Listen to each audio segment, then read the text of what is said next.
Už v sobotu nás čakajú parlamentné voľby. Dovolte mi prihovoriť sa mladým prvovoličom, ktorí prvýkrát v živote vstúpia do volebnej miestnosti.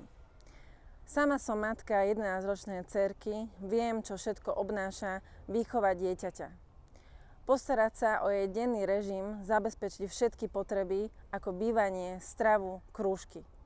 Nie je to jednoduché, ale nikdy som nad tým nevyplakávala.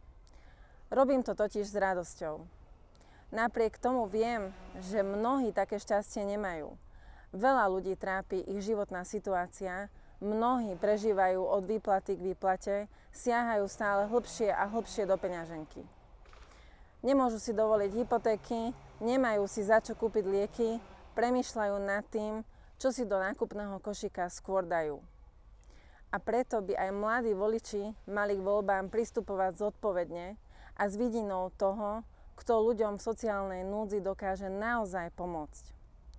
Predvolebná kampaň ukázala, že progresívne Slovensko tieto témy vôbec nezaujímajú, trápia ich len ideologické témy a ich vlastné záujmy. Zabudli, že život sa nekončí v Bratislave pri Zlatých pieskoch.